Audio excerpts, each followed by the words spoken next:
Alam mo, maraming tao ang gustong lumaki ang account. Maraming gustong dumami ang followers. Maraming gustong lumawak ang network. Pero ang tanong, ginagamit mo ba ng tama ang mga features na mayroon ka? Kasi hindi problema ang platform, hindi problema ang algorithm, minsan ikaw mismo ang hindi nagmamaximize ng opportunity. So ngayon, pag-usapan natin, ano ba talaga ang mga bagay o features na nakakatulong para mapalaki ang account o network mo? Number 1, consistency feature. Ikaw na to. Hindi ito button sa app, pero ito ang pinaka-powerful. Kahit gaano kaganda ang content mo, kung once a week ka lang mag-post, hindi ka talaga lalago. Ang algorithm gusto niya consistent creator. Kaya ang tanong ko sa'yo, nakikita ka ba araw-araw? Hindi kailangan perfect, ang kailangan present ka. Number 2, short form content. Ito ang pinakamabilis magpalaki ng reach. Bakit? Kasi hindi ka lang pinapakita sa followers mo, pinapakita ka sa bagong audience. Dito ka nadidiscover. Kaya kung gusto mong lumaki ang account mo, huwag mong i-ignore ang short form. Gawin mo ito daily habit. Number 3, hook. Hook sa first 3 seconds. Dito ka madalas natatalo. Kung boring ang simula mo, scroll agad ang tao. Kaya kailangan sa unang 3 seconds pa lang, mahuli mo na agad ang atensyon. Isang halimbawa ng hook. Alam mo ba na kaya hindi ka lumalaki? Hindi dahil sa content mo. Boom! Mapapahinto sila. Number 4, storytelling. Hindi lang information ang kailangan ng tao, kailangan nila ng koneksyon. Magkwento ka, kwento ng hirap mo, kwento ng journey mo, kwento ng failures mo. Kasi doon sila nakaka-relate. At kapag nakarelate sila, magiging loyal sila.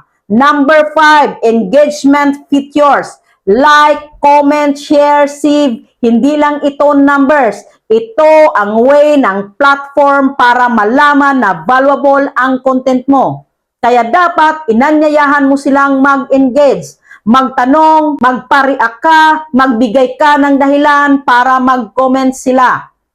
Number 6, collaboration. Kung gusto mong lumaki, huwag kang mag-isa. Makipag-collab ka, makipagkaibigan ka sa ibang creators. Bakit? Kasi makikilala ka ng audience nila at makikilala sila ng audience mo.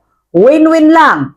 Number 7, niche clarity. Dito maraming nalilito. Kung iba-iba ang content mo, hindi ka makikilala. Kailangan malinaw, ano ka ba? Motivational speaker, business mentor, o lifestyle creator. Kapag malinaw yan, mas mabilis kang lalago. Number 8, value content. Hindi lahat ng post tungkol sa'yo. Bigyan mo sila ng value. Tips, lessons, inspiration. Tanungin mo ang sarili mo. Ay matutunan ba sila dito? Kung wala, scroll lang yan. Number 9, authenticity. Ang pagiging totoo. Hindi mo kailangan magpanggap. Hindi mo kailangan maging ibang tao. Kasi sa panahon ngayon, ang hinahanap ng tao ay totoo. Mas okay ng simple pero totoo kaysa maganda pero fake.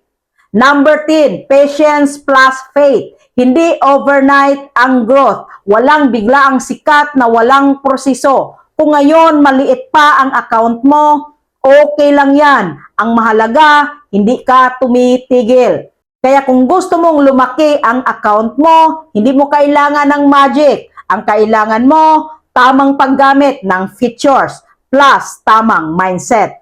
Tandaan mo ito, hindi nauuna ang followers, nauuna ang value. At kapag nagbigay ka ng value, ang growth kusa yang darating.